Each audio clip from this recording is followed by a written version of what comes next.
listeners, thank you for tuning in to Market for Immaterial Value.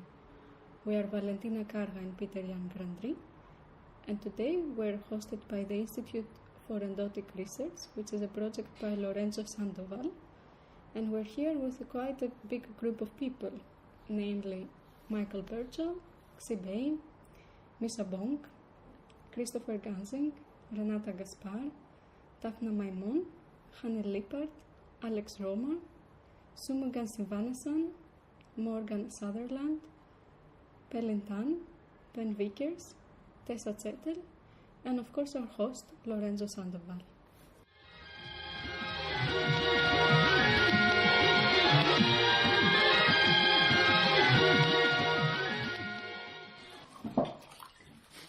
Okay, I will just display some random thoughts and let's see if this makes sense at all. So actually, Ben, you were saying that we were living without money, and that was a parasitical. You labeled this as a parasitical mechanism, which is very interesting because actually, if you see in the whole world, like how people live, there is so many people living without money, and that's just the reality there. It's not parasitical at all. And that make me think, like this perception that we have around money and like how do we feel about this, if we have them or not, like how do we feel about success that is actually very often evaluated in monetary terms, like what is it to be a successful artist, how do you measure that, and what's the common acknowledgement is usually, like how much you sell or how many shows you get, with whom you're exhibiting, and so on and so forth. So even if it doesn't translate directly to money, it still translates somehow through a weird mechanism. But I don't know, I'm thinking also a lot about the commons, and I think that I agree with some ideas that actually this culture of the commons is to actually to question all these mechanisms and institutions and trains of thought that we have built around us, especially in this Western culture that we're actually part of. And like my question is like how to put the focus away from money. Like we can acknowledge the fact that we still need money, and that's our, that's our medium. But how can we not? How can we make a construction around this that our whole imagination is not captured and measured only through that, but that still exists in the background, but it's just like a functional thing, like how actually it is initially started. Yeah. I don't know. Can I give on that last thing you said, the example of, we had last week a conversation with the starter of Couchsurfing. Couchsurfing, which is this website where you put up your flat, and for free you can have somebody visiting your flat for a couple of days. So the website works in a way that you actually are rewarded. There's no money transaction at all on the website, so unlike Airbnb or these things. And you get kind of a reward, a kind of an ethical reward, or because you're doing something good, or you have an experience that is positive. So you get this very tangible value, which is there. So you really feel better if you do this, or if it's nicer, or for some reason this creates a value. But on the other hand, this is a company which is run by 22 people, I think, and they make around $6 million per year. So it is actually a company. Out of what? Out of donations, because there are so many people doing it, and they like it so much that they just want to donate for this platform, and that keeps the platform alive. And it's really nice because there is no focus on the money aspect at all. It's only focusing and showing this kind of non-tangible value, other types of value. And we were wondering if this could be somehow adopted in other types of markets, such as a Kickstarter market, which is also kind of a way, this thing that you do something good, so you pay, but on the other hand, again you pay, and it's again for us, for people that have to pay for something which can actually be funded by other money, because there is of course money enough to do this. So how can we kind of make people realize that these things are happening and shift this focus away from money, also within the art scene? Maybe more specific. Three more examples: Wikipedia, open source software, and the art world. Because I mean, if you think of art being produced in exchange for social capital, in the same kind of way that you're talking about. Yeah, but having an extra monetary reward. But I mean, there is like, sorry, go ahead. I was going to say, like, there is money circulating in the art world, and I mean, if anyone's familiar with Gregory Chalette's writing in his book Dark Matter, he proposes there that the dark matter is the art that's not what critics and curators like me wouldn't call art. It's like the hobby painter in the back bedroom of their house, painting away and maybe having a show in the town hall or the library, which is a really snobby thing to say, but that's what we would call it. And these people actually contribute 90% of the cash in the art economy as their kind of contribution to buy material goods, as in painting, paintbrushes, and their entry tickets to museums and biennials around the world. And so that dark matter actually keeps us going, even if we look down on that as not being real art. And so that's a kind of really like alternative way to look at how money works in the art market, and how even if you add like sales from big fairs and whatever, it still doesn't add as much as people who are just buying paint supplies in the art store. But how do you label what is real art? Well, his calculations come from various different sources. Like there's from sales of art goods, from services, from a museum. Museum entry tickets alone is like a huge amount of cash. So I think this is maybe interesting in respect to what you said about Kickstarter, because I think there's a really interesting moment right now where like major institutions are looking at the market that's been created as a result of Kickstarter, and they're like, how do we get a slice of the pie? And I know this personally from working in an institution, and I think they've been one of the few to be successful. There's been a lot of like failed efforts. But it's quite interesting because if you look at what makes the most money on Kickstarter, it's like computer games first, like 77 million for a game that still hasn't been produced, and still they're able to crowdfund millions, and that's impressive. That's something else. But it is the kind of Molly Crabapple people who are coming from a slightly different space, which are those kind of Sunday painters, as you described them, or they might be viewed that way, that are making money from Kickstarter. And so there's a weird antagonism there. There's also another weird antagonism between, like, say, DeviantArt, which has like 247 million submissions, and I think averages something like 7 million hits a day. And as soon as you show this to anybody that works in an institution, they're like, "Why don't we have this?" So I think there's a kind of interesting set of antagonisms there that I don't think anybody's really thought through, because you just kind of go, "Well, we don't need to think about that because that's not important." It's platform economy as well. I mean, you can shift it to the whole digital model. I mean, I think when we say art world, we mean art worlds. Like plural, like I don't think everyone does. No, not everyone does. But you have to, if you want to look at the system, you have to look at all the different parts to it, and it's so easy for many people to just get sucked into one system. But really, there's a lot of other contributing factors at play.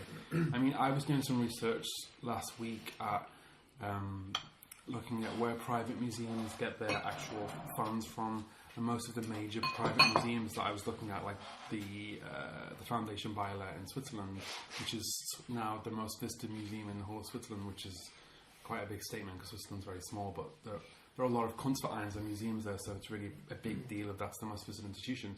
And this private institution was built through private money, through private investment, through a Stiftung, and now can claim operational costs from the city of Basel to kind of keep it going, and then the population pays an entry fee So the money that was invested privately has now come back through the sales and the entry tickets, and now it's able to be sustained through the state.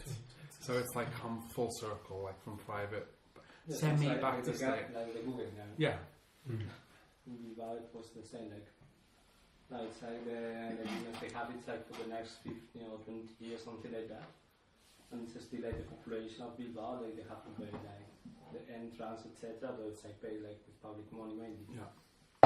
It's kind of.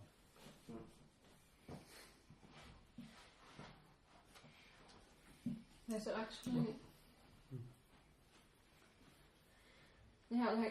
just to add something to this, like what we've been talking a lot about is like how can we make the sharing economy of the arts, like why models like this that we're discussing about does not work for art, because usually you need this system of validation and then this kind of exclusivity of the alpha consumers to like this. There is a sort of mystery that around it that makes it work. And so maybe the problem lays there. Why doesn't it exist already? This kind of sharing economy about art, but not in a deviant art style, but for more.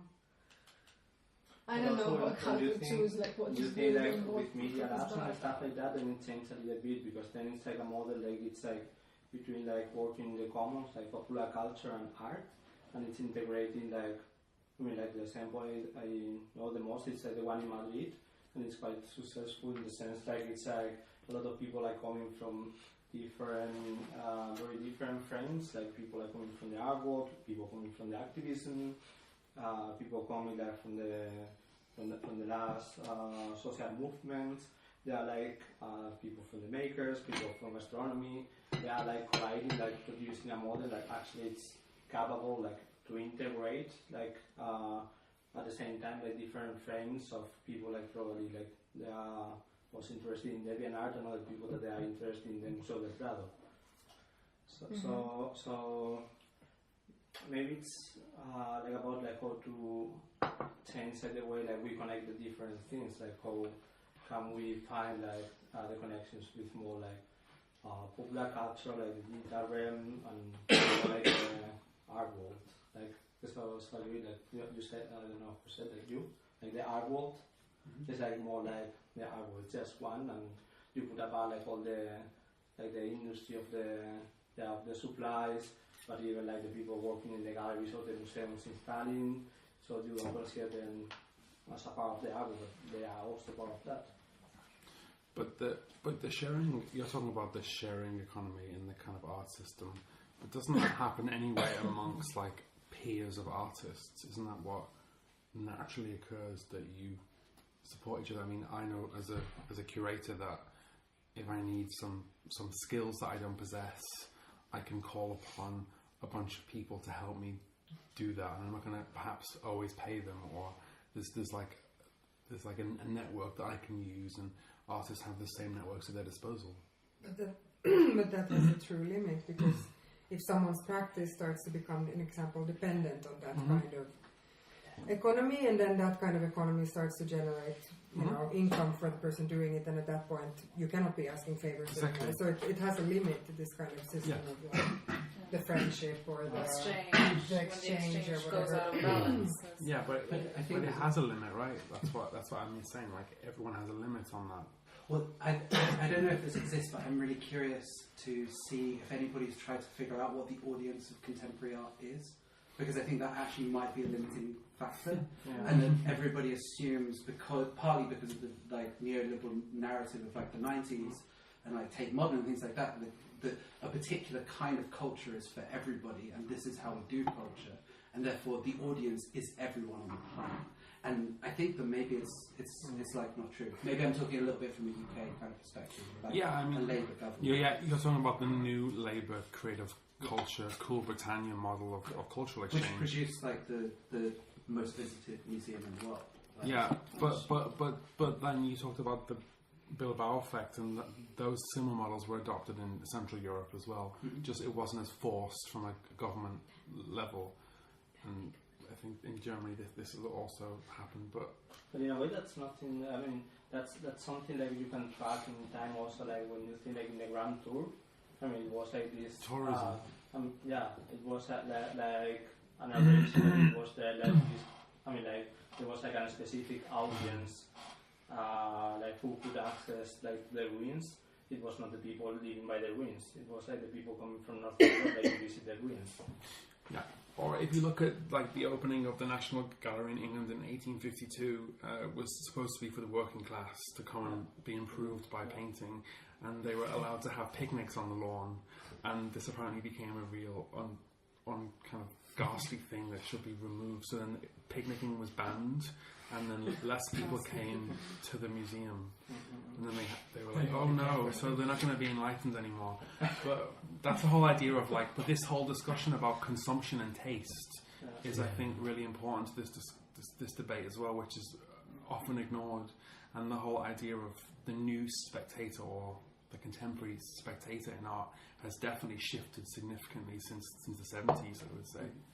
And that's massively overlooked. And also the kind of system of art production and collaboration and practice is like predicated on this model, but we don't exactly know how it quite functions. And most people who are in art are making art or somehow in the system. I think there's very few viewers or spectators, I'm not sure. What about maybe just to take a different tack from an artist's perspective of like, you know, what is this whole thing around social practice? So the moving away on one facet from the institutions to work within communities or sectors of the community in a particular way, and in many ways sort of making them visible on the other hand because of your connections to institutions or to art organisations that make them kind of visible. How does that, and the other aspect of that is also this idea that, I don't know who quite brought that up, but what artists do, or the kinds of projects that artists are facilitating, take up a lot of the slack out of what is not being provided through whatever, the erosion of the welfare state or things, just, those kinds of gaps. Like, I'm wondering how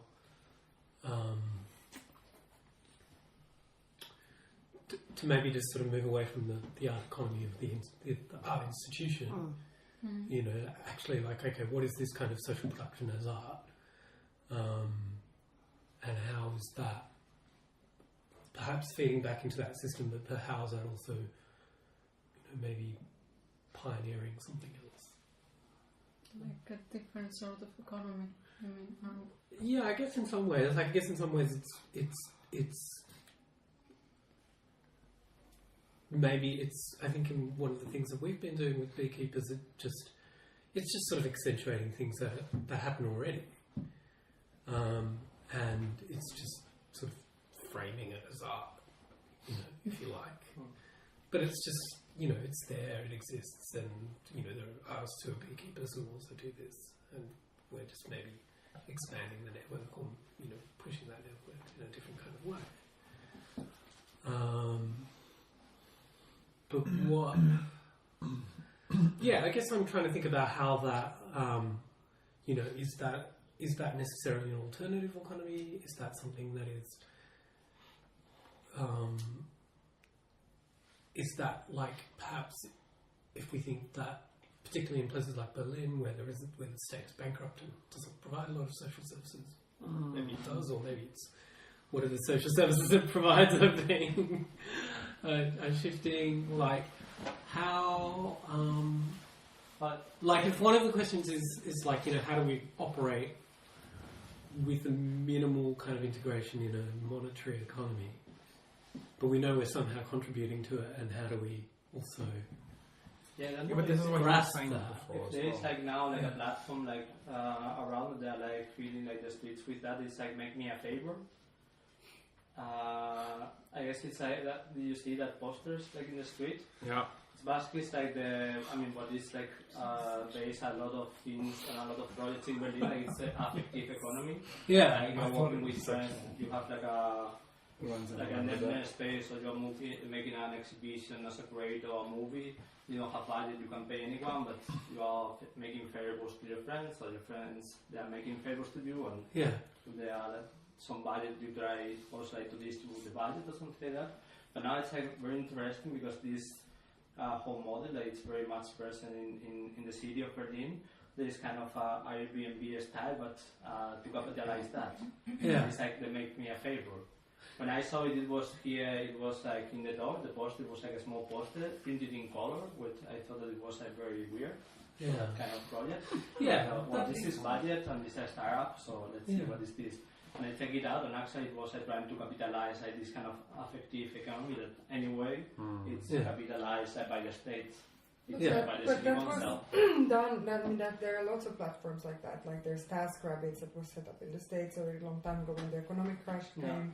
A lot of people are losing their jobs, and there's still a lot of people with money who don't have time, and they're like, "Oh, can you bring my keys here today?" And then some person is paid to do that. So I mean, it's this kind of same thing of the favors. It's like Airbnb, but just for whatever task. Like it's like having a personal assistant, but spread over a network of tons of people. Yes, but at the very heart of that, it's reliant on a workforce that has surplus labour time to do those tasks that you're not able to do.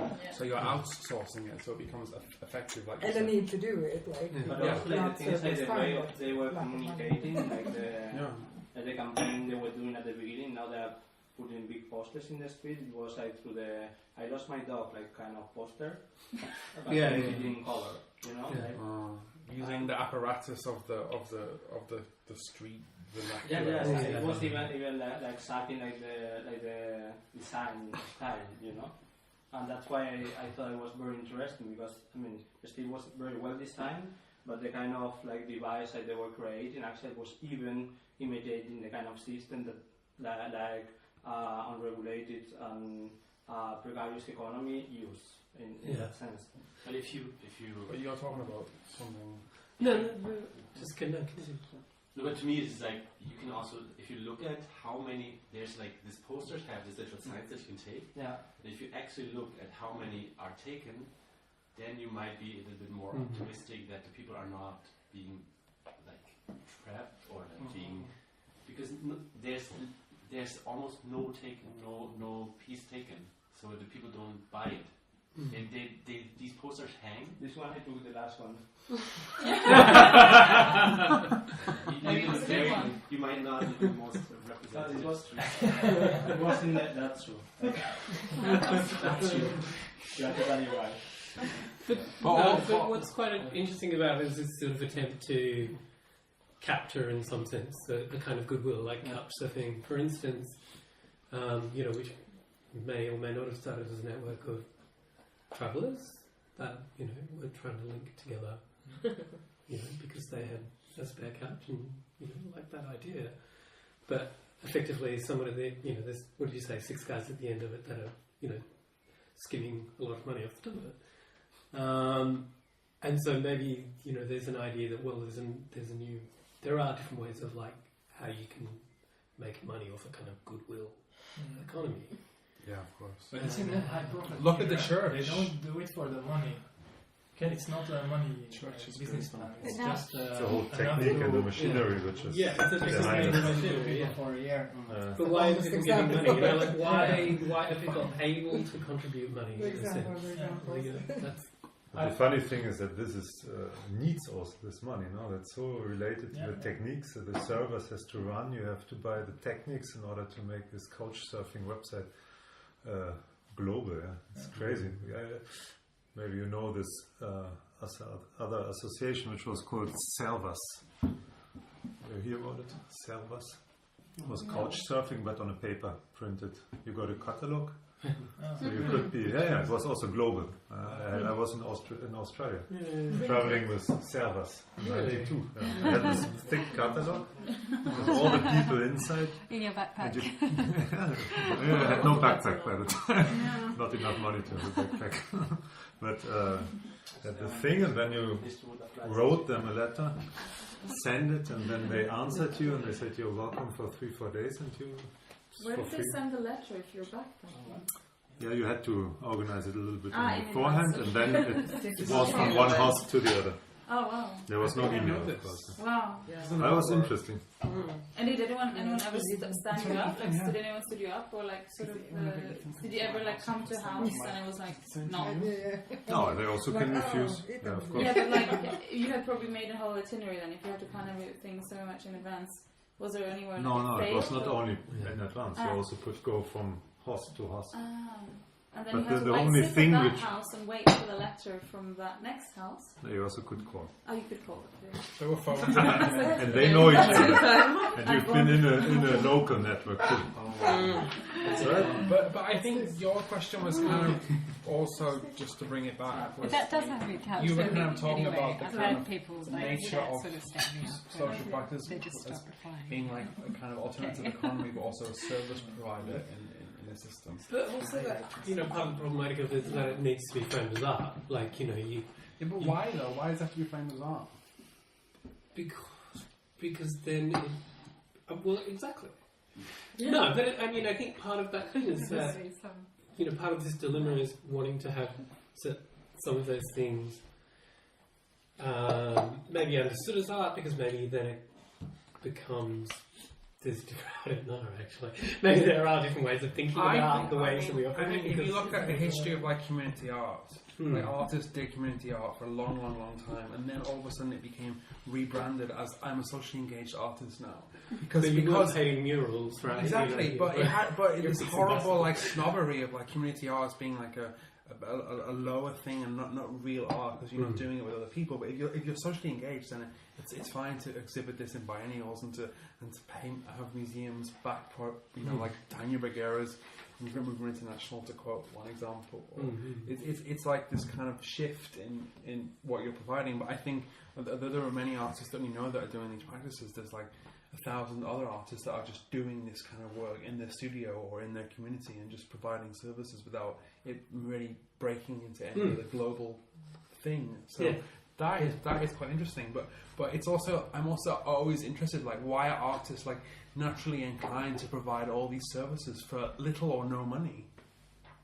Why they do it? Yeah. But also, like, I think that's we think that that's biennial, already, of course. no, but I think like that's also we think that it's just like something artists do. But for example, like neighbor associations, they do this house that is here, like close by, they do, and probably they are not getting money.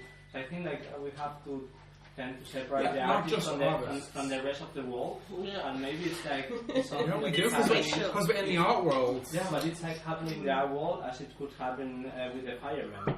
Of course, or with the neighborhoods, yeah, all sorts of families, extended families. Exactly. There are all sorts of networks. I mean, this is I know, kind of humane. I know. No, but it's something important to consider, because we try to think like the art world as this place of exception, and probably it's not. So like by the fact that maybe at some point enter in a biennial doesn't mean that's like, what she said. Yeah. I just want to make a connection between what we're talking about here and the kind of like start of this conversation. So like the first thing I wanted to say was kind of like, so what's the difference between Airbnb and couchsurfing? But I think you just posed this question: why do artists feel this need to do all these things for free? I think it's quite obvious. Like one way to put it is that because if they're not doing it for free, they're getting social capital in return. Or you can, if you, I don't believe in social capital. Okay, fine, but I do. Anyway, so sorry. No, but like if you think of the other question, it's like if you think of it in the other direction, it's like artists are doing things and they aren't getting paid for it. So I mean, are they just doing it for no reason? I mean, there has to be a reason that people are doing things. But but artists aren't in the beginning asked to do things. Like artists choose to do things on their own. Yeah, so they obviously get something out of doing it. Yeah. It's the same actually. I think it's really interesting to think about couchsurfing versus Airbnb, because just for like a personal experience, like I wanted to use couchsurfing a few years ago. I went to San Francisco to go to a conference and had some meetings or something like that, and I realized very quickly that for me, it's actually cheaper to stay in a hotel than it is to use couchsurfing, because when you do couchsurfing, there's an expectation that you spend almost an entire day with the person you're staying with. So it's you're actually paying with effective labor for the person that you're staying with. So it's like I don't think so. When we're talking about like a goodwill economy or something like that, I mean I don't really think that like what is the difference between the goodwill or social capital economy and the monetary economy? I think that it's all trading value. One of them is quantified, the other one's kind of less quantified. I don't know, but so I mean. I see a connection there, and maybe I want to ask like what's interesting about the goodwill economy, or why I mean clearly there are all sorts of different kinds of economies going on and kinds of exchanges of value. I mean I also brought up the example of Wikipedia. Why do people spend hours and hours editing an encyclopedia for free, and why are people developing all of the technical infrastructure for the world via open source software for free? Like everything that Facebook uses was developed by people for free. That happened. That's probably the same reason why people make art. Or The contents of Facebook too. The contents of Facebook as well. Yes, that too. Content, John Prairie 24/7. Yeah, I mean, but the notion of the art world or the art worlds is something that is about, having access to a certain degree of a developed economy. So it is a kind of, excess labour or something, that sort of sits on top of that's just not going into, the production of everyday structures and things like that. Like it's something else. And so it's maybe. I don't know. Like I think there is a good question. Like why does it need to be art? Because when it's art, then you get things. Yeah, of course, yeah. And even if that's just sort of being somehow co-producing this thing called art, maybe there is. I mean, calling it art is participating in a particular kind of exchange of culture. Look something in Berlin that is very interesting. Like all the people, they take care of the trees that are in front of them, and they build benches and they put flowers there. And they are not so-called artists. Why they do that? Because then they have like a very nice space to be there and be enjoying with their friends. You also get it back from the construction, but not the flowers. No, the building materials. The building materials. Yeah, the building materials, but the plants are not all the time that you spend. To build it actually, no. No, but also like all the time that you spend taking care of the plants, you don't get paid. But this is actually, I think, because the city of Bern has not enough fund to have an actual green service that works in every park and maintains. It's one of the greenest places in Europe. Invent ways that people do it. So they give this small. We've got like the largest population of wild birds in Berlin. Yeah, but then you are creating like these like social spheres in the street that otherwise you wouldn't have. And that's why I think it's important to make a correlation between the art sphere and the social sphere, and try not to be breaking all the time as the art as is an isolating sphere. Because actually the same kind of, this thing we are doing tonight here is like a lot of people that are having a group of reading or whatever, and I think that it's important to try not to insist in this separation. To me this, sorry. I wanted to say something before we move even further from what you said about what's interesting about the goodwill economy. And to me it evokes this very basic concept of the gift economy that is very much written also and researched about.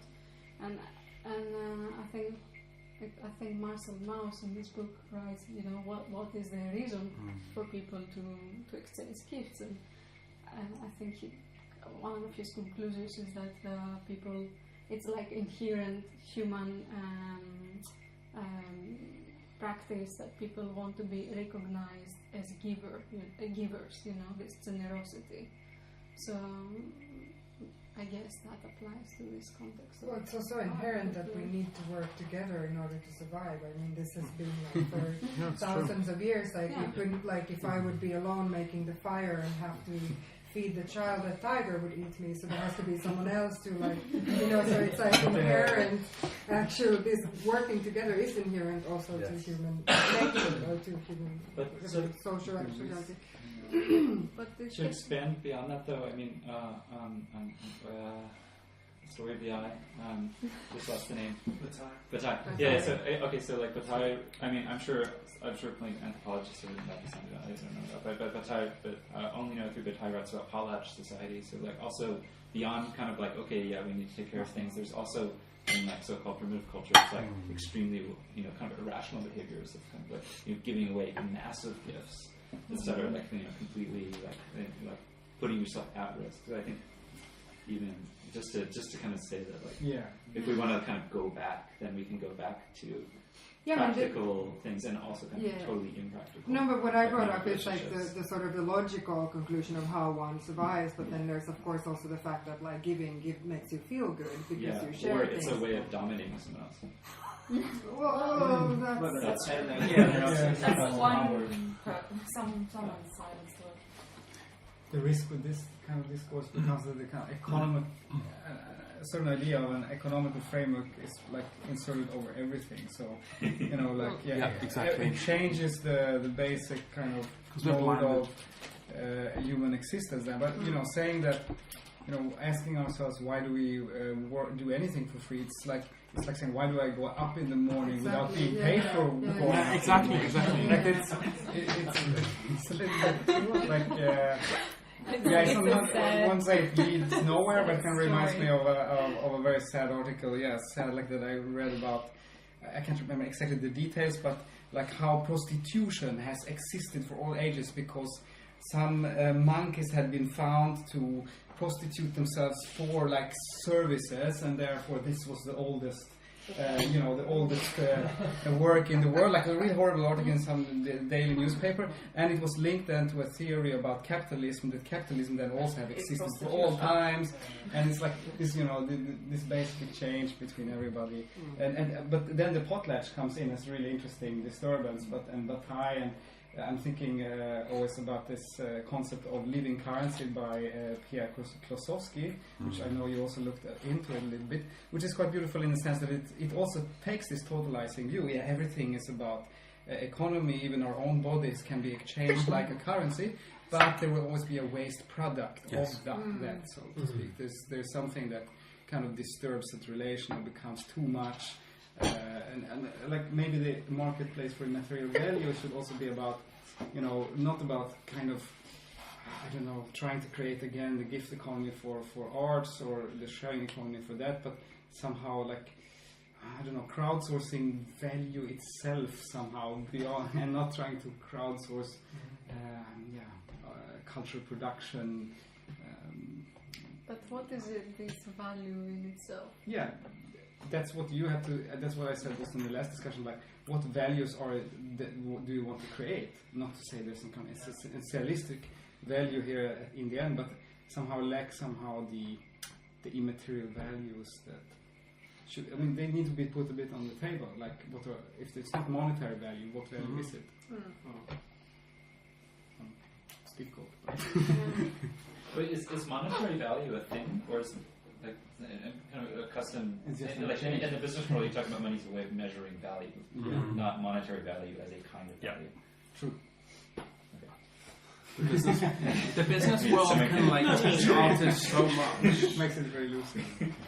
Like if you use that kind of argument when you talk about the value of art objects, I mean, this is how value is created in terms of how works or services are enumerated, or how human life is even calculated into an equation of cost, of kind of investing in a society. I mean, you can really go this far if you look at those kind of models that he's using.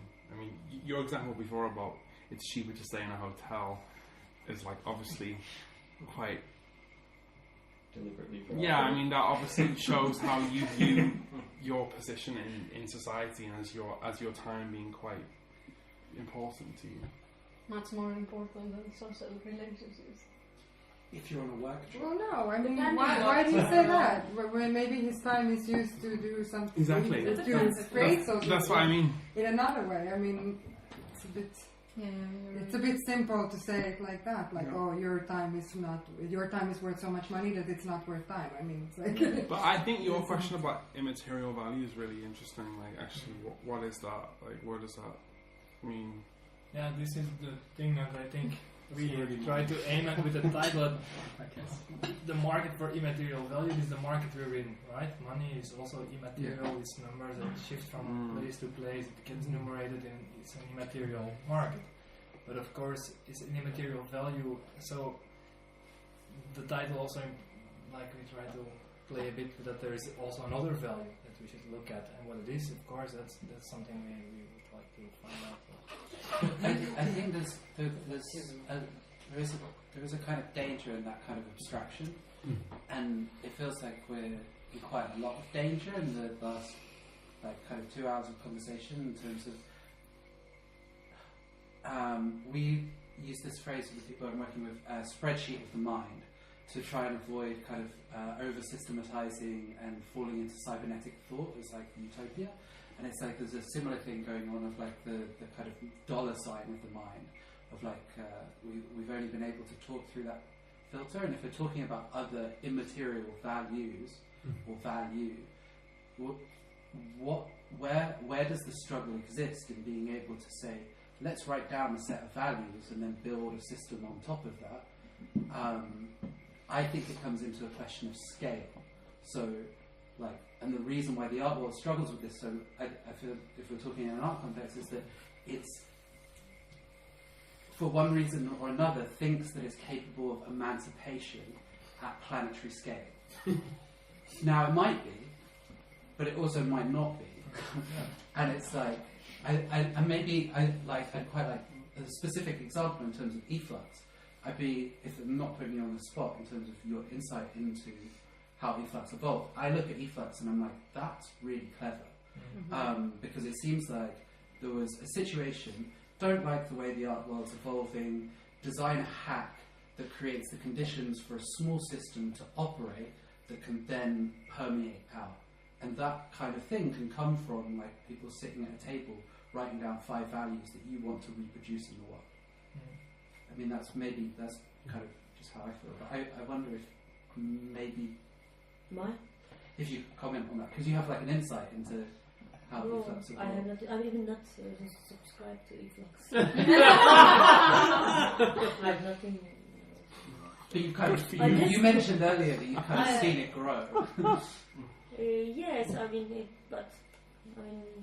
there is also what you said, but we are not. I don't want to put you on the spot because this is being recorded, so. Yes, we can. But I think that maybe not put on the spot, but I think that's a really good thing to look at as an example. Something that works. Like, it's like the art world needs to advertise to itself. How do you create a loop that allows the art world to advertise to itself and extract the value of that in order to produce a journal that creates the radical left, kind of influence over a whole set of discourse. It's really sophisticated. Yeah. And if you saw more hacks like that are capable of a kind of exponential reproduction, vampiric camping. Yeah.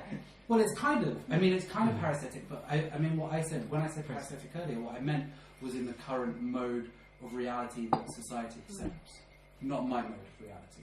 I don't think I'm a parasite. No, of course not. But I think there is in order to get anywhere in a conversation like this, you do maybe have to frame scale. Because I'm all up for having a conversation about planetary scale transformation, for sure, but everyone kind of needs to be agreeing, because then we're going to enter a very weird space where it's like, well, what if we bring in, I mean, you could bring in all kinds of things, like say Freemasonry, as an example, and the church, or religion, religion's a really good example. You know, where are the force multipliers of planetary change? Religion's a good one. Religion's a really good one. But to show this kind of value creation, the first project we did was to make a golden coin, to remelt it with our faces on, and we want to make to divide into shares. So you can buy a share, which is the value of the pure gold. So the coin costs 100 euros. You have 100 shares, is €1 per share, and then you can trade these shares. So if all of them are sold, and if you still want one, you can put a bid on the website, and somebody can sell it. You can buy it for that bid, and only the bid gets played. So it creates a surplus value above the gold value. And this surplus value should be the art value, the popularity of the artwork, the value it has. But of course, then you fall again under this kind of economic terms and stuff. And this is what we don't want the artwork to be valued for just the number game. So we want to find this set of rules that can play that game with other kind of values. And this is really to find out.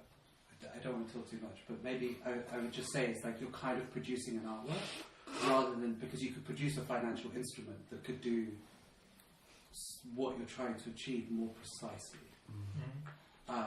So it's like more like questioning the like circulation and the kind of properties of it, like the I wouldn't say the material, but the theoretical properties. Yeah, Nuria as well. This artist from Spain, like what she's doing. One of the last artworks that we did is like to create like basically a company like to help people like to use like financial paradise like tax haven. Yeah, tax haven. So actually like she like through work that it was in this exhibition in the Mediterranean sphere, she produced like this company that in collaboration with one of all these other companies from Catalonia, they are doing that for rich people. They can allot people from cooperatives and stuff like to do the same, like basically like to launder money, like to avoid taxes, and in that way like make more money. But that's an artwork. At the same time, it's like this kind of like a mechanism to avoid taxes. So I mean, it's like the strategy is like but that's also it's but it is interesting that it's like the kind of values like you are using there. Like you want to really contribute and use this kind of system that anyway it's like used like to divert money like to other society uses, like they can divert like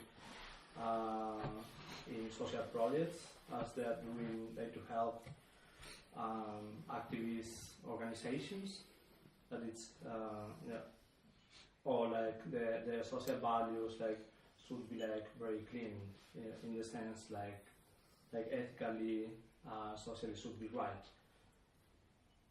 But according to who? I mean, there are so many different versions of that. Yeah, like some of the other projects he was doing, it was with like how to extract money from the banks that he was working with. Henrik Duran. But they were also like based in the system, like based on these artists like from the 60s, 70s, Lucio, I don't remember another name. And basically like this, Henrik Duran is very interesting, the guy, but Lucio was even more interesting because he could like do these like travel checks. Like he did like a huge network, anarchist network of classification. They were found, like, but then like he negotiated with the companies of the travel checks, like to retire all the system if he was free, and he got it, like he did. And actually, like all this system was like to help people out, like for instance in Spain, like to fight against Franco. I mean, like socially, I mean, like the ethicality of that, it was like kind of very questionable, like because actually he was stealing, in a huge scale actually. Like he was like really doing a lot of money, but the point is like he was not using the money for himself to become rich. Actually, like he was the organization that were using all that money like to help left anarchist organizations like to make opposition like to the regimes at the time, like the right. If we think that the right is like the bad people and the left is the good people, another discussion. But yeah, then it's like we can feel like some empathy for this guy, but we know that what he was doing, I don't know. Do you consider that it's right, like this kind of Robin Hood? I mean, actually, like Enrique absolutely. like the nickname, it's like Robin de los Bancos. Like Robin, it's like means it's close like to robar, but it's like Robin. So can I just ask to clarify one thing? The previous example of making the tax savings available, are they running that as a business? No, it's an artwork. Okay, so it's proof of concept. I mean, they're working with companies that they are doing this as a business. I mean, yeah, it's sustainable enterprise involving money. Like the companies that they are working with, that's a business. Like the art project that Nuria, the other guy, now they create. That's not a business, it's an art project. Okay. But that's also very interesting. It's about redistribution, basically. For whom is an artwork and for whom is a business. But that's also like a very important thing in relation with that. It's like redistribution, like how your redistribution, like value, and which kind of value as well. Yeah. But actually, we started like our initial proposal for the residency. Was indeed a kind of a speculative model of how to create this surplus value out of thin air, basically, out of nothing. And this could also be applied for performance and non-material. Yeah, it could be applied for whatever, our idea. You're listening? Yeah. Our model. The money there. No, he's bringing the money. If you're working on the residency over that time, it's not ever going to come out of nothing. There's but a huge body it's very funny because we started with like a super clear idea and we just had to produce it, and then the more we started researching into financialization, the more lost we got in it, because we understood that we're actually reproducing the system that we don't want it to exist. Even, no matter for what reason you do that, we were also thinking to open source this model, and then it's not only, like how to make it a little bit more because it is really also ethical or more socially acceptable. We were kind of trying to conceive all these mechanisms like this, that will kind of balance it somehow, like the Robin Hood guys that they say, okay, we reproduce the system, we play with it, but then we give this money, to social kind of projects, or we. But we didn't like it for two reasons. Now, one was that it's putting the focus too much on money, on monetary exchange through this website or through these shares that will make the price higher. Yeah. It's like, do you remember those artists who were at TK last year? They were doing from Brazil. They were doing Bitcoin mines, and they do them and use them to fund the artistic practices in whatever particular community they're in. And that was the model there. It was just create money out of nothing. Yeah, exactly. I mean, there is a number of projects. Does anyway. But Bitcoin is a particularly interesting instance in terms of creating value, because it's one of the first times you've seen a movement that is countercultural to the existing hegemony, that has been able to create their own value that is exchangeable with existing value from their engineering skills.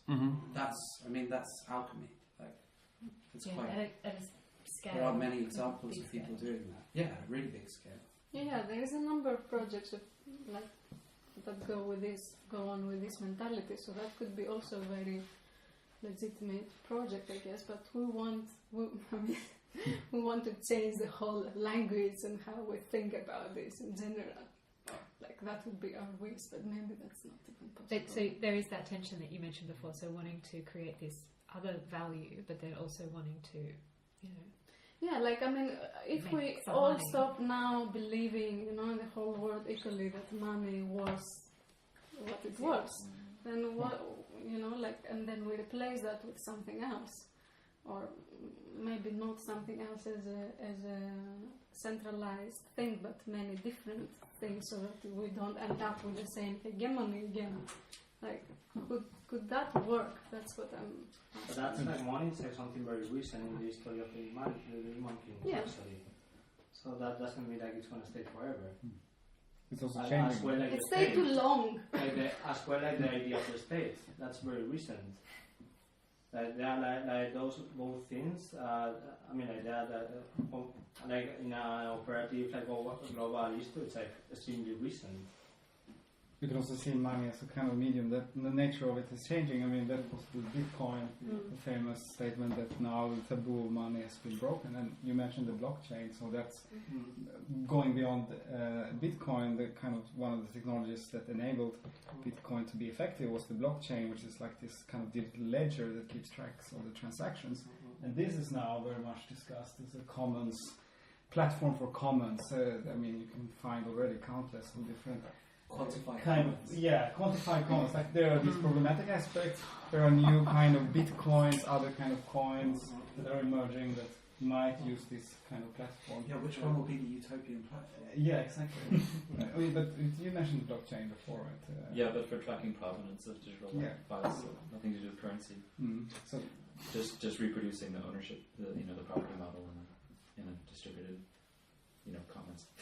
Yeah, but this is very much some of the new uses. But you wouldn't be able to say a bit more about that because maybe people don't. Would you like to?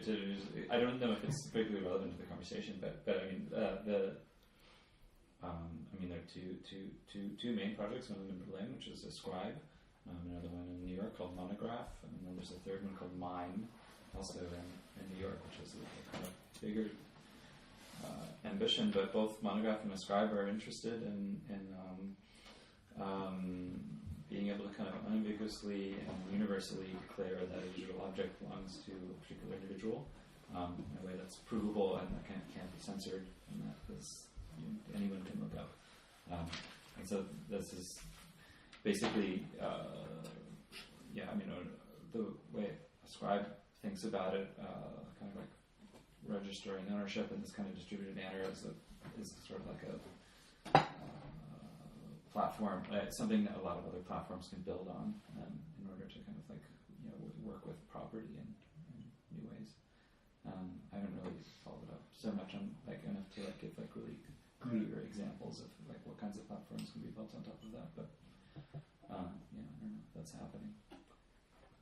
But but one thing that's interesting in this conversation is that it seems to me like there's kind of an interest in there's kind of like a dissatisfaction with quantification of value. It's like you kind of want an unquantified value, and I'm just sort of curious, to articulate what's interesting or valuable about unquantified values, or what's annoying about being about quantification.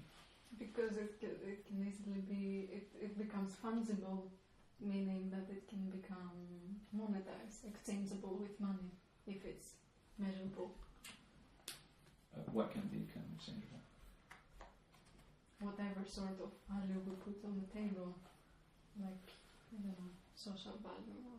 And it's also the principal tool of separation, no? Like quantification, that's like what radically separates object and subject.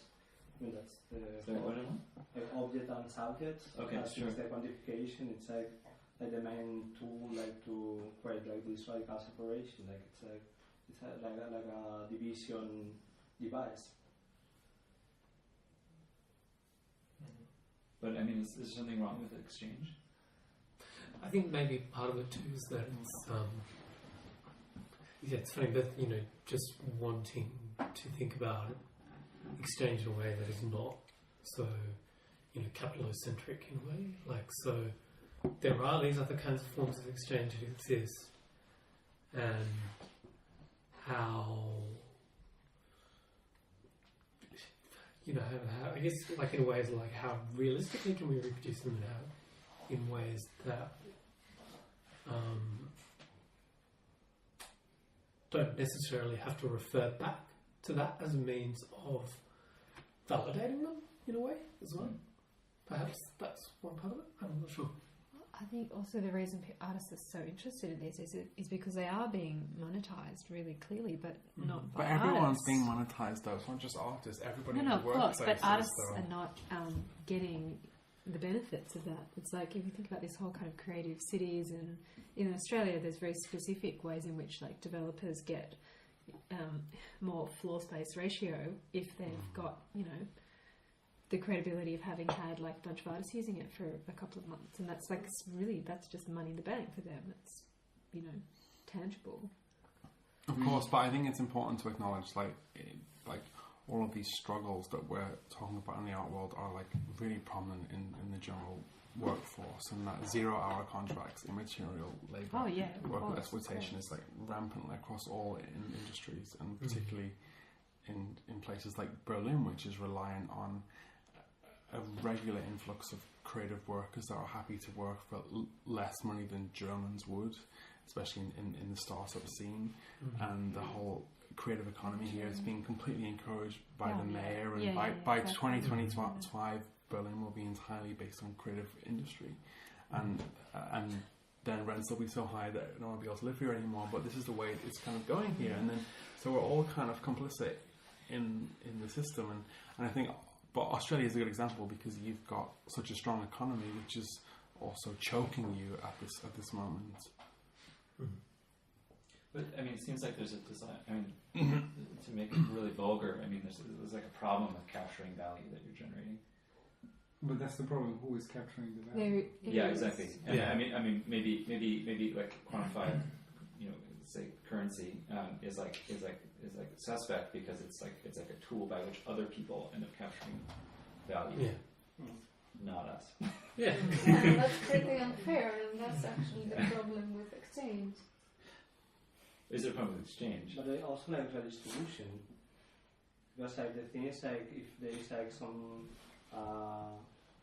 laws, like they allow like this kind of value like circulate like to the people that are generating the value as well, and not just capturing the monetary element of that, that would be like fair. I mean, in terms of definition of fair, what are we saying? Like equal resource for every single person on the planet? Because I'd say this is pretty unfair.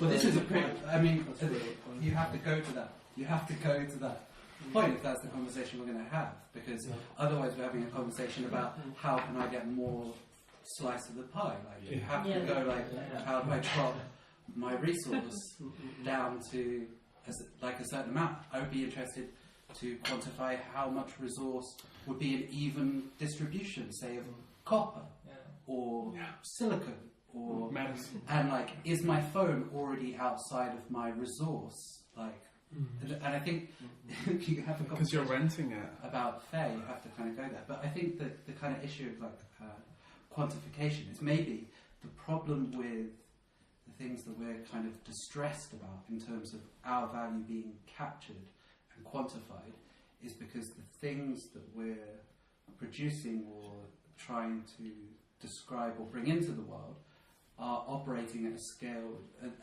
within a space in which they can be quantified. I mean, it would be funny as a kind of trolling technique to be like, our project is world peace. Quantify that. It becomes like quite problematic. So you start to look for these things that are completely unquantifiable.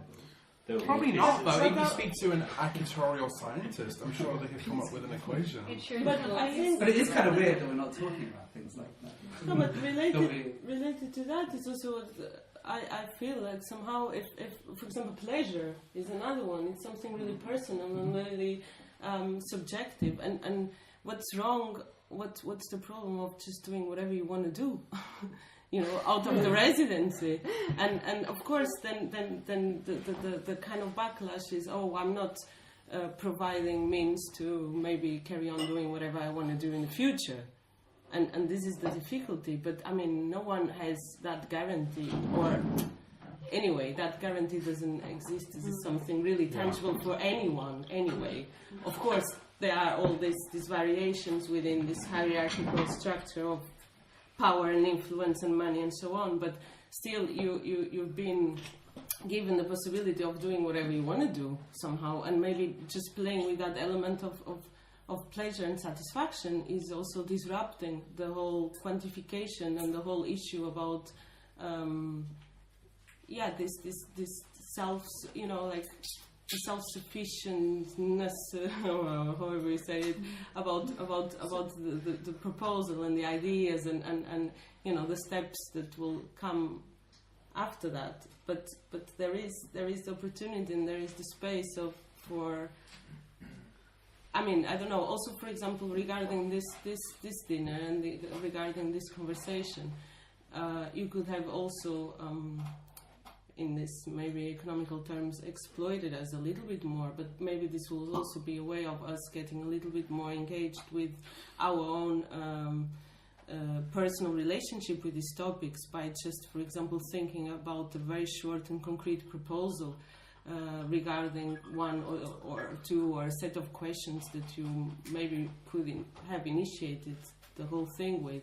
So, for example, even if these ideas would come, wouldn't necessarily be all very realistic, and maybe they could be very fictional or very utopian, still they would generate. It's about how concrete things get. No, and they still maybe could generate a whole kind of list of different items or different possibilities of different or allusions to projects. For example, how the way people are kind of sharing right in this context, talking about different things and how different people are doing stuff. So it could just the whole thing could kind of like materialize into a document of different ideas and maybe out of this then it also would be easier for you to do something or to move, I mean I'm sort of giving a little bit of feedback, but I think because this is the point, it's about also sharing and how we can think of also the model of the conversation and the model of the discussion and the model of the sharing that we're doing right now for ourselves and for you too as hosts, but also for on a personal level, how more rich are we out of this also in terms of what is generating the whole discussion. Just to give a controversial answer, I think it's just nice kind of to talk to a group sometimes, even if you don't generate anything out of it. This is what And actually, we didn't want this to feel like a task for anybody. No, because it's also not a conversation that we just invite you to talk about our work. To create a discourse, let's say, just to think about this question. And I learned so many things, and everybody here has got some more input from somewhere. Yeah. And I think that's why we recorded and also put it on the website, that all the people who are willing to listen to 2 hours of people having a like, oh my god, what is this fucking boring podcast about? But maybe there is something about scale. Like I remember when I saw this lecture of like Nuria Guel, and she was explaining this thing about how to expropriate money from the banks, and she was explaining how this man did it and how now he lives underground and he cannot see his family anymore and this and that. And I was all the time thinking like, this is really interesting, but like I'm not that radical. Like I'm not willing to like never see my parents again just to like, you know, go against the system. So like what can we do on another scale? Like is there something that we can approach a bit more like, I don't know, supportively or a bit more like directly, and then you can of course talk on a larger scale about things. But like I don't think this has to have a like how could we come to a conclusion, because there is no a conclusion for everyone. But like I don't know, maybe. One of the things I can do, Duran was pointing out, is like if you decide to do something like that, you have to consciously decide go out of the society. Or at least like. But so I don't know. I feel like there is a practical thing that if you sympathise with, say, someone like Renata, there are 2 things you could do. You can like build bridges to make sure that those people don't get trapped in the kind of underworld, and you can hide them. And those are 2 like very practical things that mean that you don't have to necessarily do it yourself. And I think that's legitimate. I don't think everyone has to be like a self-sacrifice. No, and also you can bring crazy out, person. yeah, totally, and also like, you he can was bring out pretty crazy. No, He stole a lot of money from the back. No, for sure. It's pretty wild. But also, like, just bringing out the conversation is maybe just like kind of an eye opener of like, okay, like we can like criticize the system, or we can like think differently or something. So maybe that is also just the aim of very small level. There are some projects where people like this Robin There's a group of people who kind of have this organization that they somehow have an algorithm that generates money and that can take money from playing on the market in some way. I don't know, maybe somebody else can explain it better. The Robin Hood goal. But anyway, there are these systems that like these guys that are less extreme and also work, and they add to this, and this is something that we find very interesting, for sure. But we're looking to kind of add to that in a way that is not in a way that's a little bit focusing less on this money aspect. There's a kind of like inverse corollary project to that, which is a proposal by Vitalik for Ethereum, which is like the idea of like custom currencies that have like built into the way that the currency operates that in every transaction there's a transaction fee, which then is donated to something.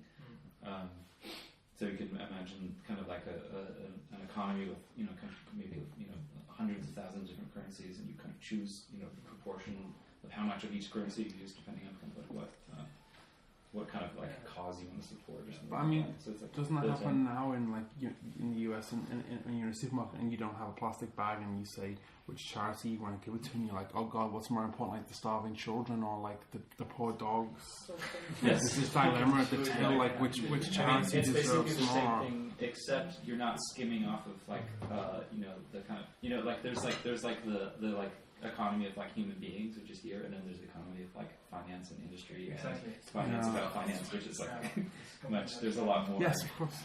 In terms of raw transactions. I chose the going on dogs. and Yeah. grocery store purchases. And I want to say to Renata that this actually is a lot about pleasure and personal enrichment in a way, because otherwise we would be at the studio engineering some sort of model. We wouldn't kind of have a dinner with people that we find interesting. I know. This, I was just pushing towards even more extreme and I don't know. But it's funny because I was at the last conversation. There were fewer people, but it was much more directly about your project. Immediately, the conversation went into, so what is it that you actually want to do? Or so it wasn't even too quick. And this time I felt it was like completely the opposite.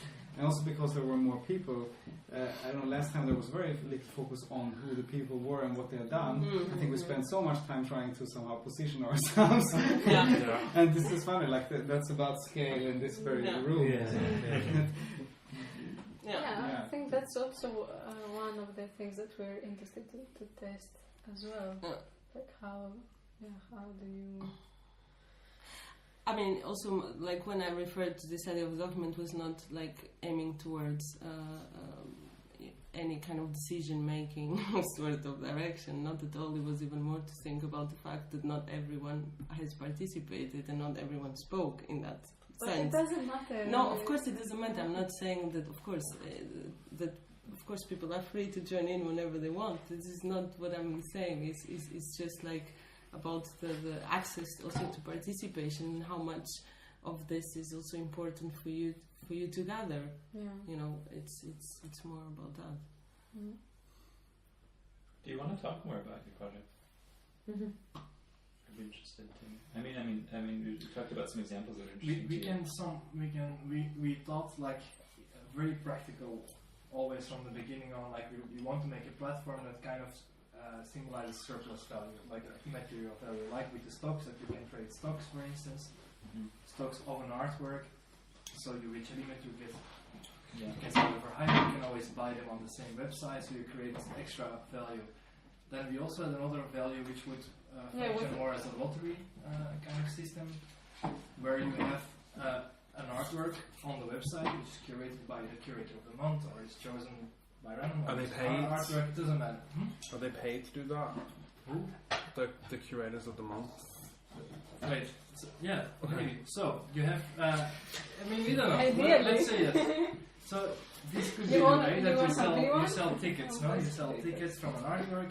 If you reach 10,000 people, if you reach that, you can pay the curator also a fee. You can also then lottery or like give the work to somebody, and then you can the artist can have his payment, and this is remunerated in the way the amount of tickets he sold. So the value of his artist or the value is very clear always. Okay.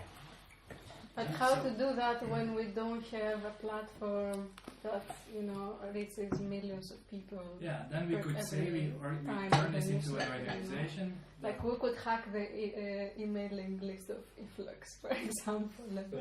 Yeah, but you could turn this into more of an organizational structure that you have every artwork that you put on the website. You guarantee the artist minimum 2,000 euros. If he makes more, whatever makes more goes into a trust.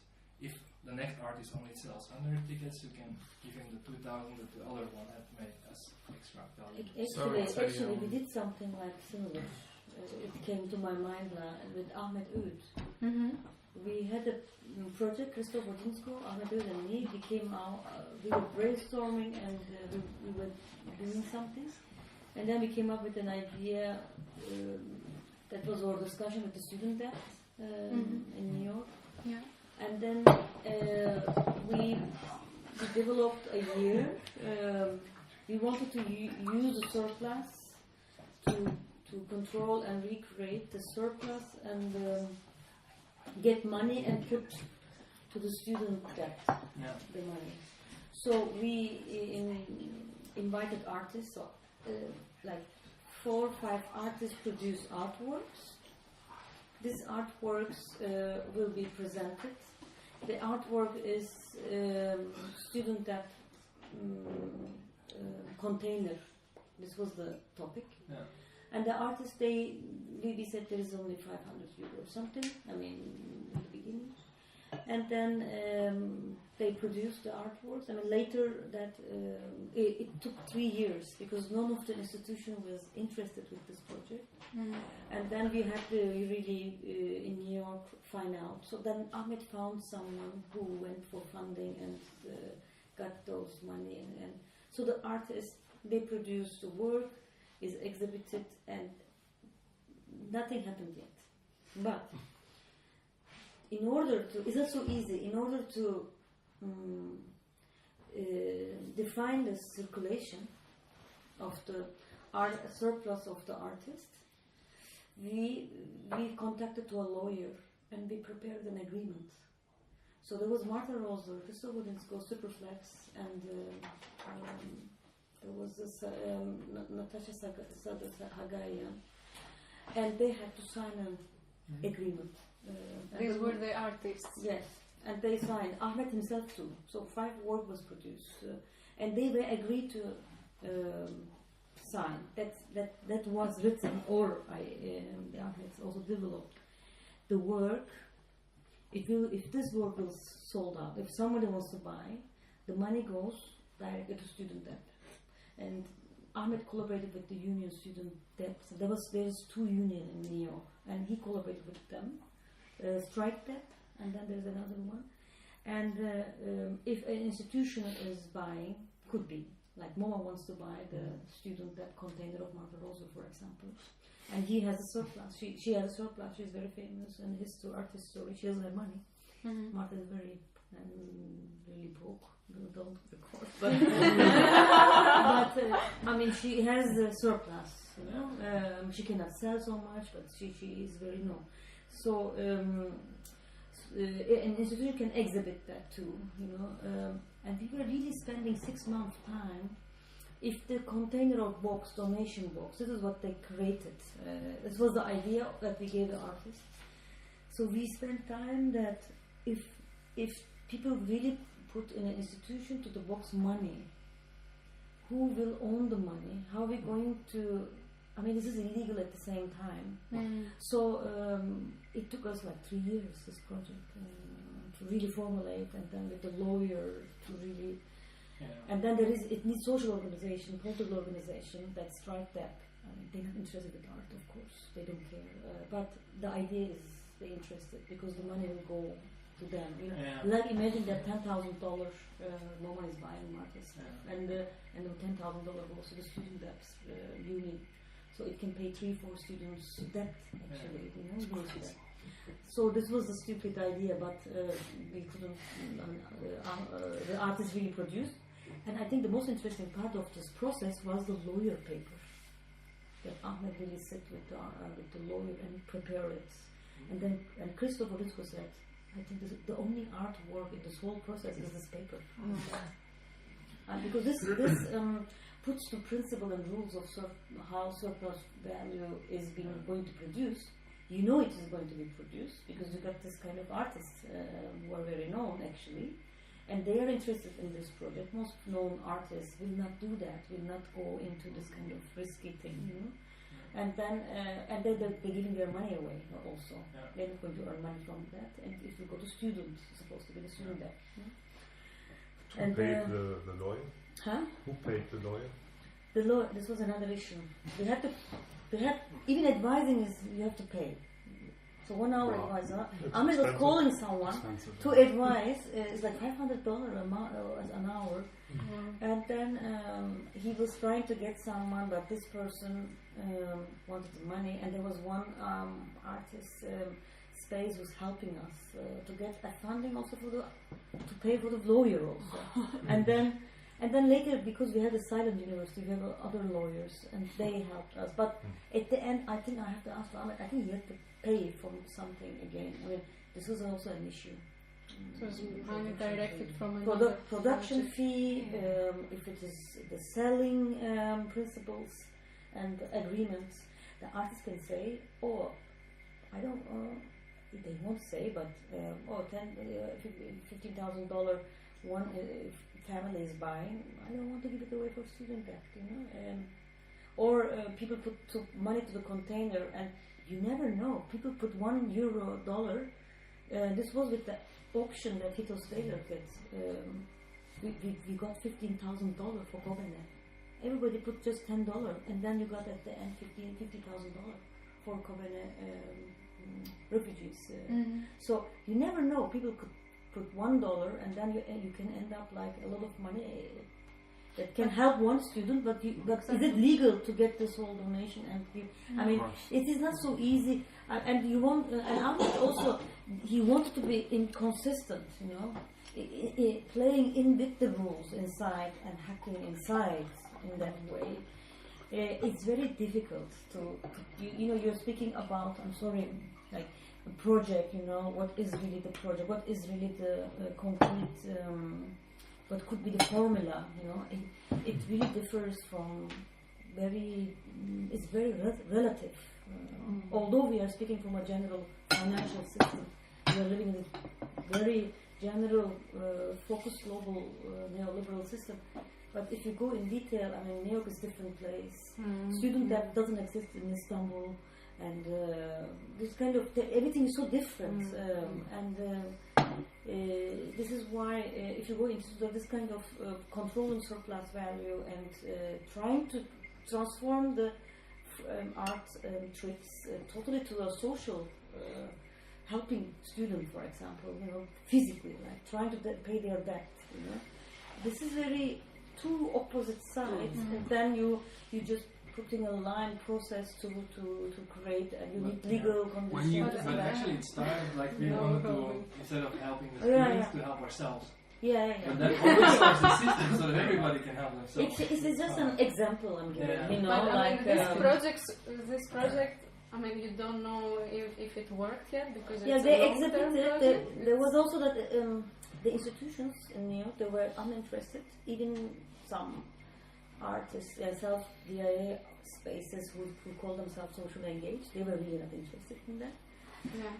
So Ahmed found with his curator in Michigan something museum family thing, but at the end, right now there is nothing being sold out, and so it is not successful yet actually. But I mean, if it would be successful, it would be because we have all these famous names of the artwork. This is what I'm saying. Yeah. I mean, there is a sort of it's not many people doing. But there is no money around. You know what I think? You know, there is no monetary system around. I mean, there is no money around. You know. So taking account of that in terms of like the kind of social capital or surplus value or whatever you want to call it, another kind of hack or other thing. There was a hack that me and some friends did, where we wanted to leverage our social capital silently, and we wanted to grow it.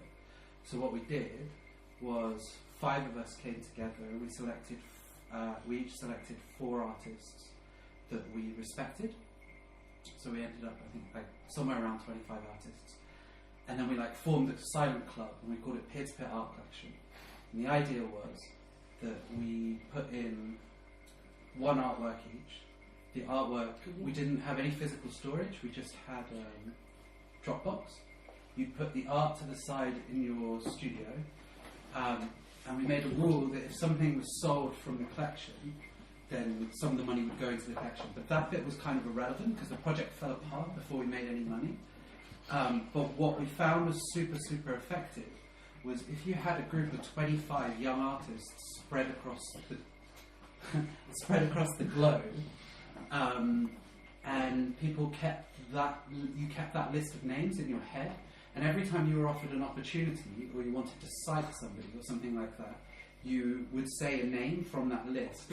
So people who were in a position of power, everywhere they went, they were hearing the same name said over and over again.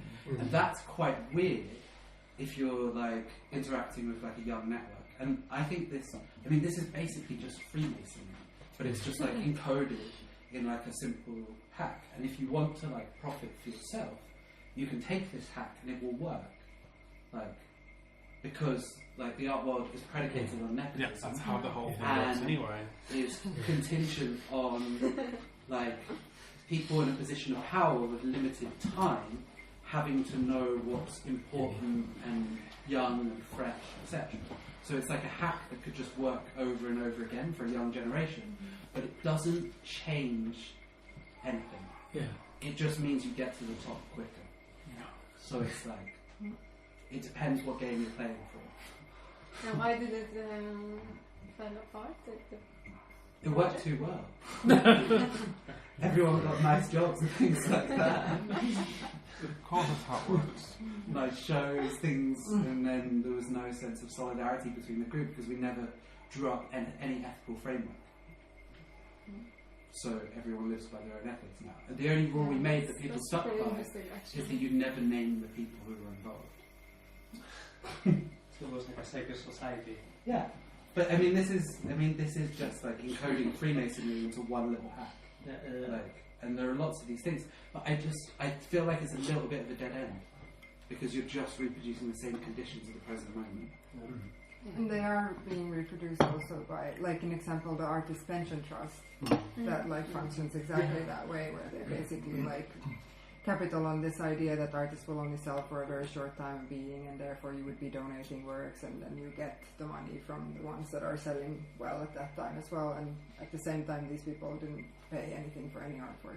And then they and then they also have art they have the biggest art collection in the world, and they also have lots of art advice. That's a good hack. Yeah, that's a very good hack. And they also have lots of, and then they pay curators and other people to advise the people who are in the collection, so they even sell more of the works that are in the collection. So it's like all around just.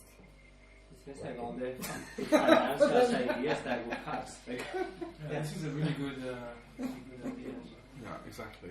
But it's funny, this thing that you said about mentioning that there are a few of these feminist groups. Like, an example, I'm part of a group that's very small. Like, or actually, it's quite big by this point. It's on Facebook. It's not that small. It's just this Starway. It's not small. It's like, now it's so big. Which one? Now it's so big at this point that like and there's all the time this like updation of like, okay, like we need to know the female artists around. We need to know who's there, because there's always this thing of like big people are like, oh, like I want to do the show, but I don't know any women making, I don't know, 3D art or whatever. So then you have this like. It sounds really useful. Can you tell me that link? You can't access it. It's only for women. But in the end, like now, there's so many people in it that I don't like this thing. What you were describing, I think it actually doesn't work because like. But I think that Star Wars as an example works really effectively because it's a kind of policing force that didn't exist before. Yeah. Like those things that men were doing in the art world that was. Yeah. Not to say that it solved the problem, but you know there have been particular moments that you can point to where particular men or boys or whatever, have been completely destroyed as a result of that force, and I think that it serves like a different function. It's like So should we make a smoking moment?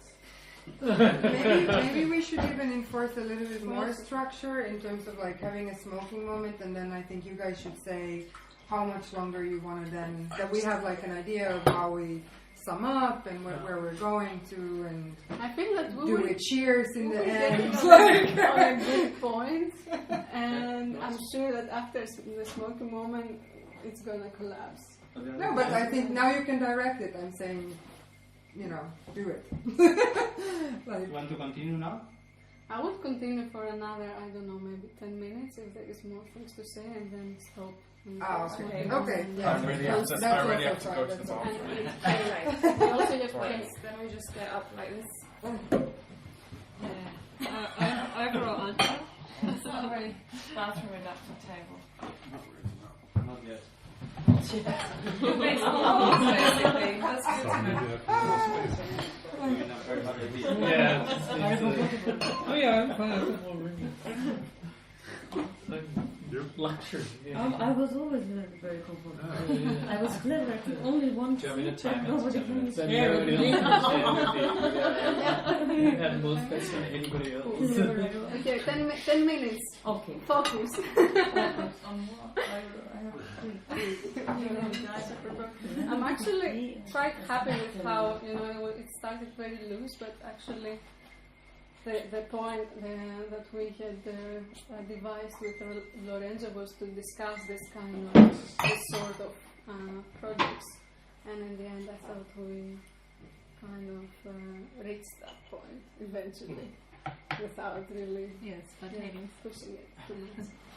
So I have an idea for you. Yeah, actually, that's the other point. In terms of, if you're talking about that, this thing is also about sort of finding ways to make it work for you. I just had to think about when I was in art school in Holland, and they would send these people from the VPRO, like, which is like the Dutch art or whatever, like the. And they would be like, you know, we'll pay you €50 if you write down all your ideas for an hour. And I did this like, I don't know, once a month, like quite often. Who would pay you €50? The Dutch Art Culture TV channel. So they would just come to art school and they would like handpick us. The coordinator would be like, you and you, they want to see you again. And then we'd sit down and write down our ideas. So basically, but for like was there a specificity? No, nothing. Just ideas. Just ideas. Just like nothing, not specific. Just ideas. It was just like, you know, people working with video and film and stuff like. Yeah, it was just like I'd be like, yeah, I thought about this show on a farm, whatever, you know, like like whatever. And I guess that it was like a way for them to. Like do a survey, like what is going on in like the creative mind and whatever. And of course at that point I wasn't so critical about it because I was also fucking poor and studying and this kind of stuff. But of course it's really insane. You felt selected also. Yeah, and you feel selected because the coordinator is like, yeah, you and these two other people, you know, you should write down ideas for better. And at one point they invited us to come there as well to talk to, I don't know, whatever. But in any case, they just plundered ideas for like €50 an hour, once a month or something like that a few times. And but what I'm saying is that maybe you can also take this platform as some kind of like, you know, maybe in the beginning or an end of a session, you could just ask everyone to be like, what's your craziest idea you've had in terms of like creating, making it work? I don't know, something like that. That was my idea for you. I mean, in terms of just like sharing all these ideas of sort of like you're describing some projects, like we can look at the art pension trust and be like, oh, that's fucked up that they're capitalizing on us in this way. How could we do that? Or eFlux did this and they really made something great happen, you know, like without, you know, so also like how can it become, and then you can also share these ideas so you don't just like harbor them.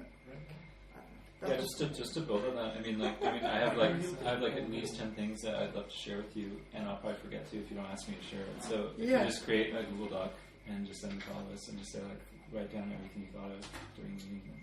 I'm happy to do that. That's why they are recording. Yeah, but there's lots going on here that we're not. Here's where I share everything.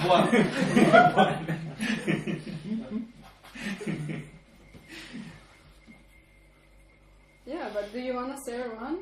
Right now? One of these ideas? Yeah, well, I mean, I wanted to ask if you guys heard of Counterparty. No. Okay, so just blockchain-based, kind of like crowdsourcing platform, and like one of the guys that's kind of involved with Counterparty is starting what's called a distributed autonomous organization, DAO, called Swarm Fund, which is like a kind of like platform on top of Counterparty. And he asked me specifically about like he's trying to make a kind of like product or like kind of offering for artists to get their work funded in an investment model. So basically, you would say like, I'm going to produce artwork, and then you ask people to invest in you. They invest in you, and I think they get. This part I don't quite understand, because when you can actually create your own currency when you do this, and then you can reward people in the currency like of your market that you just created for your own thing that you just made. So I'm not really sure how that works, but like I mean the basic idea is that you can basically create like a like you're becoming like a company it's kind of like a publicly or privately traded artwork. Mm-hmm. I wish I could explain it better, but it's actually kind of confusing, and also, I just haven't gotten around to going deep into it. But that's one thing. Do you think it works? Is it seen as something that works? A lot of people have invested energy and funds into whether it works or not. Isn't there also another website or platform that's similar to Kickstarter, but you're not actually collecting anything? It's just for people to donate if they like your idea. So you can make a profile like, hey, I want to make a film about aliens changing sex, and then people will pay. Yeah, exactly. But I think just to broaden that though, I think in like the digital currency space, so to speak, there's like a ton of people thinking about like new financial instruments and arrangements for like supporting creative people and stuff like that. So there's like a lot of energy being poured into that. And like and then like also in the art world, there's like, do you guys know about like Real Flow? Yeah. Okay. Yeah. Think what you want. Just want to say.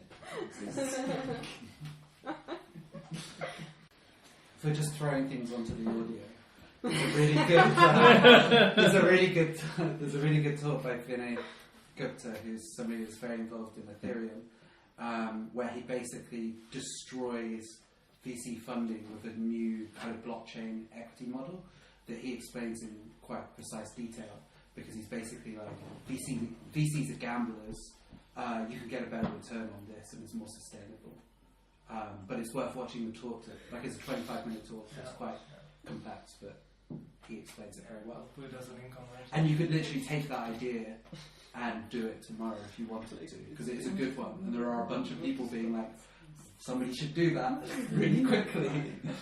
But let's then get together and do it. I mean, I think our point is that we don't do it alone. I mean, two people doing such a thing, it's not possible. So this is half question, half how Apple was started. This is like yeah, but that's not this is like maybe half question, half comment, and maybe you don't need to respond. But I think in the process of whatever you're doing, you need to at least for yourselves know kind of what scale you're operating at, and in which domain you're operating in, and whether you have an objective or not. And I don't think you need to tell people, because I quite like turning up at a place, and even if somebody's constructed an environment in which you have a vague conversation that's roaming around, I'm fine with that. But So you might have done that. This might be the construct, but if you haven't, you might want to like think about, because if you want to be a startup, like a lot of people from the art world right now can go to Silicon Valley and get lots of VC money and do a startup. Like that may not be what you want to do. Like, but there are those to not cancel out certain options of like if that's the direction you want to go, and maybe that's the studio practice. Maybe Silicon Valley becomes your studio for a while, like, you know, like kind of fucking up those spaces and making them weird with a different mindset is a valuable thing. It's a useful thing to do. It's this thing at Calais, not like Martin's, what he's doing with the gentrification. Lorenzo Martin's. Yeah, I don't think he's thought that one through. That's different. That's really well. Different story. The chocolate sculptures of soul. It's a really fully functioning gentrification project in the Congo. Yeah, but he's traumatized himself and now is reproducing trauma in everyone else in the world. We don't need any more trauma. His like coping mechanism is reproduce trauma. Like I don't know. It's a clever idea. Yeah, but he's stuck himself in like the evil, like you were saying, like the studio there in Silicon Valley, no? Yeah. Okay, if we're sticking to our 10-minute rule, we have 1 minute.